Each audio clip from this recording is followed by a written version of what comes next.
Hello friends, स्वागत है आपका सीएनजी क्लास से 12 पर। तो आज हम हिस्ट्री पढ़ने वाले हैं और हिस्ट्री का तीसरा क्लास होने वाला। 2 क्लास हमने पहले करवा चुके हैं सब्जेक्टिव प्रश्न का, जो मोस्ट इंपॉर्टेंट वो आप नहीं देखा, डिस्क्रिप्शन में लिंक है, जाइए और उसको जाकर क्लियर कर लीजिए। चलिए आपका ये तीसरा क्लास है, इसमें आपका पूरा जितना भी हिस्ट्री का सब्जेक्टिव है जो मोस्ट इंपॉर्टेंट है वो सभी करवाने वाले हैं। तो चलिए देखना स्टार्ट करते हैं। उससे पहले आप लोग वीडियो शेयर जरूर करेंगे और चलिए देखना स्टार्ट करें। एक और नौ प्रश्न देखिए क्या करा कि भारत का संविधान 26 जनवरी 1950 को क्यों लागू किया गया था। आखिर इसी दिन क्यों किया गया? भारत का संविधान जो था वो 26 जनवरी 1950 को क्यों लागू किया गया। तो आपको आंसर लिखना है। अगर ये प्रश्न मान के लिए आपको परीक्षा में आता है तो लिखना है कि भारत का संविधान 26 जनवरी 1950 को लागू किया गया था क्योंकि इस दिन साल 1930 में भारतीय राष्ट्रीय कांग्रेस ने पूर्ण स्वराज की घोषणा की। इस दिन को याद करने के लिए ही संविधान को 26 जनवरी को लागू किया गया। 26 जनवरी को गणतंत्र दिवस के रूप में मनाया जाता है। 26 जनवरी होता है उसको हम गणतंत्र दिवस के रूप में मनाते हैं। अगला प्रश्न जो 52 नंबर है, देखिए 52 प्रश्न के बौद्ध एवं जैन धर्म की 2 समानताएं बताइए। बौद्ध एवं जैन धर्म की 2 समानताएं क्या क्या है वो आपको बतानी है। लेकिन 2 पूछेगा, हम 4 बता रहे हैं। देखिए अगर आपका 2 याद नहीं रहे तो अभी आपका जो 4 बता रहे हैं उसमें जैसे 2 याद रहेगा वो लिख दीजिएगा। ये प्रश्न आएगा। देखिए समानता आप लिख दिए हुए। पहला समानता, दोनों धर्म में अहिंसा और सदाचार पर जोर दिया जाता है। दोनों ही आपका जो धर्म है उसमें। और दूसरा अंतर है, दोनों धर्मों में कर्मवाद, पुनर्जन्म और मोक्ष की बात कही गई है। ये आपका सबसे बड़ी बात है। और तीसरा है कि दोनों धर्मों में भिक्षु संघों की स्थापना पर जोर दिया गया है। और चौथा है कि दोनों धर्मों ने वेदों की अपौरुषेयता का विरोध किया है। ये आपको 2 पूछेगा, आप 2 ही लिख देंगे। जितना पूछा जाए एक भी फाजिल नहीं लिख, ज़्यादा नहीं लिखना है, आपका समय व्यर्थ होगा। अगर एक पूछा है तो एक ही बोल, क्योंकि जो क्वेश्चन के हिसाब से आपको आंसर, ऐसा नहीं कि आप 2 पूछ रहे हैं 5 लिख दिए तो आंसर आपको 2 का 3 मिल जाएगा। ऐसा नहीं, 2 नंबर का होगा तो वो 2 नहीं मिला जाता है, तो नंबर नहीं बढ़ता इससे। ठीक है, आगे देखते हैं अगला प्रश्न। 53वां प्रश्न की सगुण एवं निर्गुण भक्ति में क्या अंतर है। सगुण एवं निर्गुण जो भक्ति में है इसमें क्या अंतर, क्या है, डिफरेंस क्या है। तो सगुण भक्ति में मूर्ति पूजा, तीर्थ यात्रा, संकीर्तन और नित्य ध्यान को जरूरी माना गया है। और दूसरा निर्गुण भक्ति में ब्राह्मण, तीर्थ यात्रा, मंदिर, मस्जिद, रोजा, नमाज और तिलक का विरोध किया गया है। देखिए दोनों में क्या अंतर है, आपको अंतर बता रहे हैं। तीसरा है कि सगुण भक्ति में अवतार और लीला का बहुत महत्व है, बहुत इंपॉर्टेंस है। और आपका चौथा, निर्गुण भक्ति में ईश्वर को अनादि और अनंत माना जाता है। पांचवा, सगुण भक्ति के काव्य में ईश्वर के साकार रूप की लीलाओं का गायन हुआ है। और आपका ये छठा, निर्गुण भक्ति में ईश्वर के निर्गुण रूप की उपासना की जाती है। तो ये दोनों है सगुण और निर्गुण भक्ति धारा में जो अंतर था वो आपको बताए। अगला प्रश्न पर आइए। अगला प्रश्न है 54 नंबर की, चंपारण सत्याग्रह का एक संक्षिप्त विवरण प्रस्तुत करें या फिर विवेचना करें। इस प्रकार से प्रश्न आ सकता है कि चंपारण सत्याग्रह का एक संक्षिप्त विवरण दे। तो चंपारण सत्याग्रह आप लिख देंगे। आपको थोड़ा सा मोटा करके जो आपका जो ब्लैक पेन लेके गए होगा इस पर लिख देना है। और भारत के स्वतंत्रता संग्राम में नए अध्याय का सूत्रपात बिहार के चंपारण जिले में महात्मा गांधी की अगुवाई में 1917 का 1917 का चंपारण आंदोलन भारत का पहला नागरिक अवज्ञा आंदोलन था। पहला याद रखिएगा, आप ऑब्जेक्टिव में भी आ सकता है। अंग्रेजों ने चंपारण के पट्टेदार किसानों को जबरन बड़े पैमाने पर नील की खेती करने का फरमान सुनाया था। तो इसलिए आप चंपारण सत्याग्रह का एक संक्षिप्त टिप्पणी लिखना है। इतना लिख देंगे ना आपका तो 2 नंबर, कोई ऐसा एग्जामिनर नहीं हो जो आपको 1 नंबर दे देगा, सभी आपको 2 नंबर ही देंगे। चलिए आगे बढ़ते हैं। अगला प्रश्न पर आइए। अगला प्रश्न है कि अल बरूनी पर एक संक्षिप्त टिप्पणी लिखिए। अल बरूनी, ये थोड़ा सा खास प्रश्न है, इसको ज़्यादा ध्यान देंगे। अल बरूनी पर एक संक्षिप्त टिप्पणी लिखिए। अल बरूनी का जो जन्म था वो आधुनिक उज्बेकिस्तान में स्थित ख्वारिज़म में सन 1973 में हुआ था। वह फारस का एक प्रसिद्ध विद्वान था जो कि महमूद गजनी के भारत आक्रमण के दौरान उसके साथ आया था। वह पहला मुस्लिम लेखक था जिसने भारत की संस्कृति और परंपरा के बारे में व्यापक अध्ययन कार्य किया था। बहुत ज़्यादा अध्ययन किया था, उसने स्टडी की थी। और 56वां प्रश्न कि दांडी मार्च का उद्देश्य क्या था। तो दांडी मार्च का उसका उद्देश्य क्या था, विजन क्या था उसका। तो ये था आपका पहला है कि ब्रिटिश सरकार के नमक कर विरोध करना। और आपका दूसरा है कि भारतीयों को उनके अधिकारों के बारे में जागरूक करना, ये आपका दूसरा है। और तीसरा है अहिंसा का संदेश देना। और चौथा है राष्ट्रीय एकता को बढ़ावा देना। देखिए उद्देश्य पूछ रहा है तो आपको इसमें से लगभग आपको उद्देश्य जब भी पूछा तो 4 तो लिख ही देना है, और लॉन्ग क्वेश्चन पूछे तो आपको 7 या 8 लिखना है, इससे ज़्यादा नहीं। अगला प्रश्न नंबर 57 नंबर की, अभिलेख किसे कहते हैं? सबसे बड़ी बात कि अभिलेख जो होता है अगर वो क्या होता है, अभिलेख किसे कहते हैं? तो पत्थर, आपका ये पत्थर, धातु, लकड़ी और मिट्टी जैसी कठोर सतहों पर लिखे गए पाठ को हम अभिलेख कहते हैं। क्या लिखे हुए जो पाठ होता है लिखा गया तो उसे हम अभिलेख कहते हैं। अभिलेखों को शिलालेख, ताम्रलेख, काष्ठलेख, लौह लेख आदि नामों से भी जाना जाता है। तो ये सब होता है अभिलेख का उदाहरण हम बोल सकते हैं, एग्जाम्पल बोल सकते हैं, और डेफिनेशन ये हुआ आपका। और 58वां प्रश्न देखिए कि वीर कुंवर सिंह का एक संक्षिप्त परिचय दीजिए। वीर कुंवर सिंह जो आपका परिचय के मोहताज तो है ना, क्योंकि वो सभी लोग जानते होंगे। वीर कुंवर सिंह का एक संक्षिप्त परिचय दें।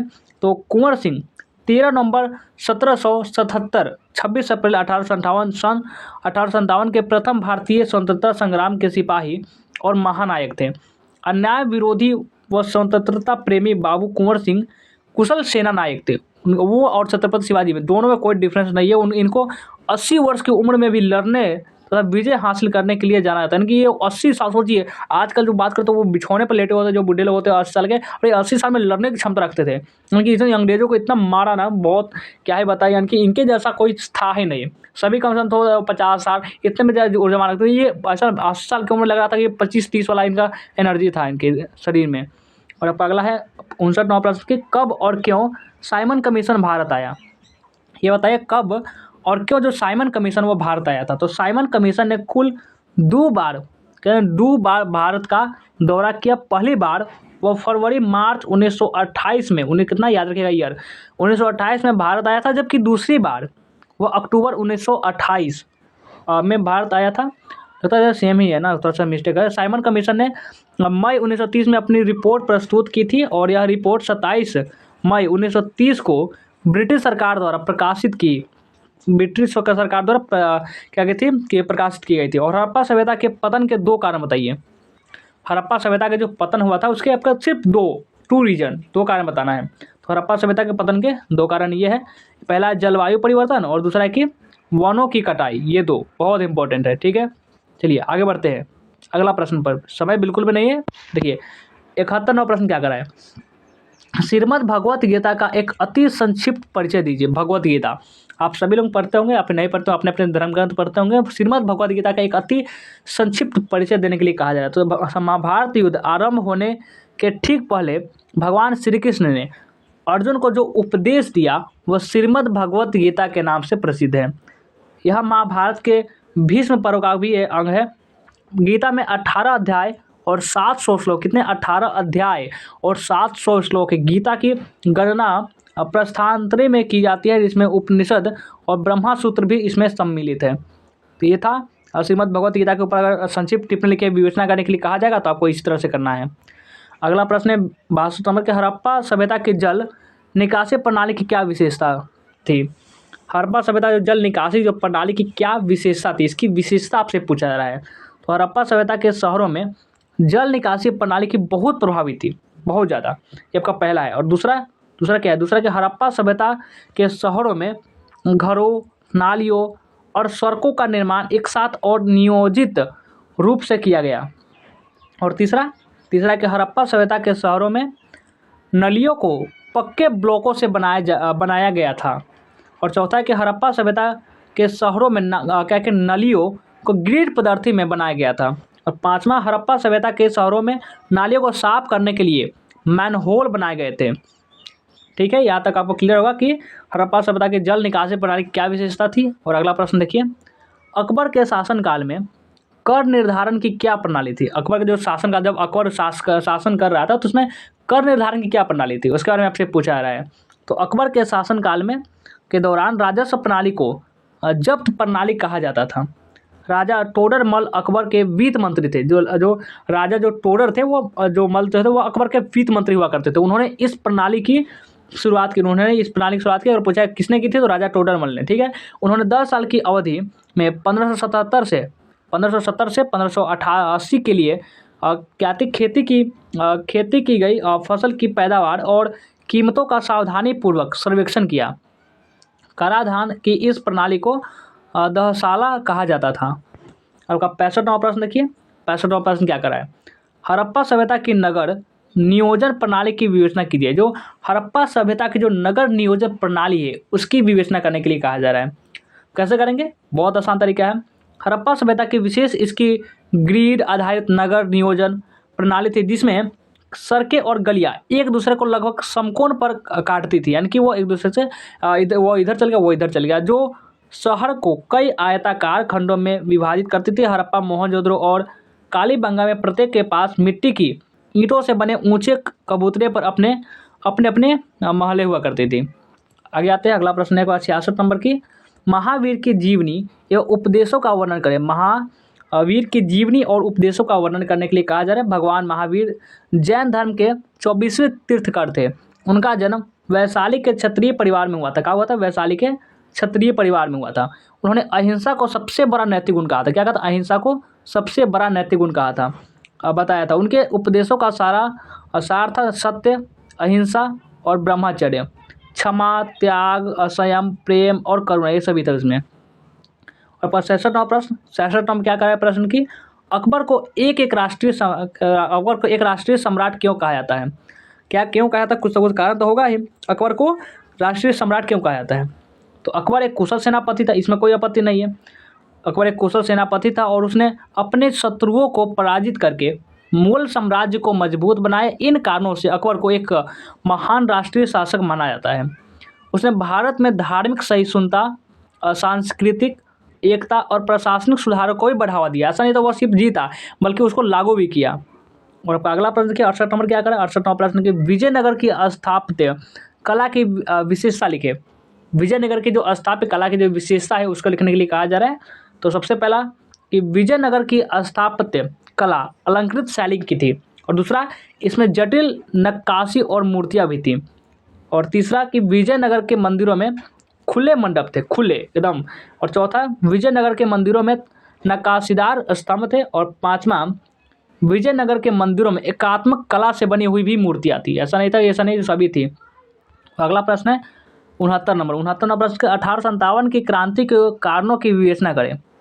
1857 जो क्रांति थी उसके जो क्या कारण थे, उसके कारणों की विवेचना करने के लिए पूछा जा रहा था। 1857 की क्रांति के मुख्य कारण है लॉर्ड डलहौजी के सहायक संधि और डलहौजी की लेफ्ट नीति के भारतीय शासक में असंतोष फैला हुआ था, जो कि रिवोल्ट ऑफ आपका 1857 का एक कारण रहा।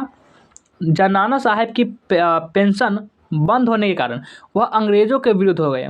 जमींदार तथा सरदार की भूमि छीन लेने के कारण वह भी अंग्रेजों के खिलाफ हो गए। सभी के सभी अंग्रेजों ने कुछ ना कुछ उसमें परेशान किया ही था, सभी खराब एक दूसरे के खिलाफ हो गए, और खिलाफ हुए तो उसमें तो जाना ही था।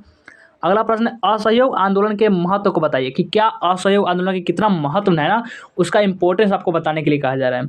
असहयोग आंदोलन का महत्व इस वजह से था कि यह भारत से स्वतंत्रता संग्राम की नींव रखने वाला आंदोलन था। नींव रखने वाला वह आंदोलन ब्रिटिश सरकार के खिलाफ शांतिपूर्ण विरोध था। इस आंदोलन में हिंदू और मुस्लिम दोनों समुदाय के लोगों ने भाग लिया। ऐसा नहीं था सिर्फ हिंदू, मुस्लिम हिंदू दोनों ने भाग लिया था इसमें। और 71वां प्रश्न देखिए, 71वां प्रश्न की, भारतीय संविधान को मुख्य विशेषता को, भारतीय संविधान कौन कौन से मुख्य विशेषता है उसको लिखने के लिए कहा जा रहा है। यह भारत का सर्वोच्च कानून है, पहला, और दूसरा यह एक विस्तृत कानून दस्तावेज है, और तीसरा यह संधात्मक और एकात्मक दोनों तरह का है, चौथा यह कठोरता और लचीलेपन का यह मिश्रण है।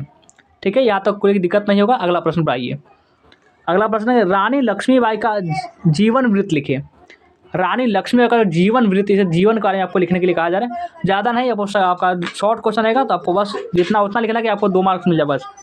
रानी लक्ष्मीबाई का जीवन वृत्त लिखे। तो रानी लक्ष्मीबाई का जन्म 19 नवंबर 1828 में और मृत्यु 18 जून 1858 मराठा शासित झांसी राज्य की रानी और 1857 की राज्य क्रांति की द्वितीय शहीद वीरांगना थी। उन्होंने सिर्फ 29 वर्ष की उम्र में अंग्रेज साम्राज्य की सेना से युद्ध किया और रणभूमि में वीर गति के प्राप्त हुए। सिर्फ 29, सोच देखिए आप, सिर्फ 29 साल की उम्र में। और 73 नंबर का प्रश्न है कि उत्खनन से आप क्या समझते हैं। ये भी प्रश्न आप तो बात करें जियोग्राफी का प्रश्न, लेकिन इसमें भी आपका हिस्ट्री में भी है कि उत्खनन से आप क्या समझते हैं। उत्खनन का मतलब है जमीन से कुछ खास निकलना। यह एक प्रक्रिया है जिसमें जमीन से चट्टान, रेत, बजरी या अन्य खनिजों को निकाला जाता है। उत्खनन का इस्तेमाल पुरातत्व विज्ञान में भी किया जाता है। पुरातत्व विज्ञान जो पहले हुआ करता था वो किया था। पुरातत्व में उत्खनन का मतलब है पुरातात्विक स्थलों की मिट्टी, मलबा और अन्य सामग्री को हटाना। इससे अतीत की मानव गतिविधियों के बारे में पता चलता था। ठीक है, आपका 2 प्रश्न और बचा हुआ है, मात्र ये आपका 2 प्रश्न है। चलिए इसको भी देखते हैं, 2 क्वेश्चन कौन से हैं। हड़प्पा लिपि के बारे में आप क्या जानते हैं? जो हड़प्पा लिपि वो करती थी उसके बारे में आप क्या जानते हैं? तो हड़प्पा लिपि का सर्वाधिक पुराना नमूना 1853 ईस्वी में मिला था, पर स्पष्ट यह लिपि 1923 तक प्रकाश में आई। सिंधु लिपि में लगभग 64 मूल चिन्ह एवं 205 से 400 तक अक्षर, जो कि सेल खड़ी की आयताकार मोहरों, तांबों की गुटिकाओं आदि पर मिलते हैं। यह लिपि चित्रात्मक भी थी।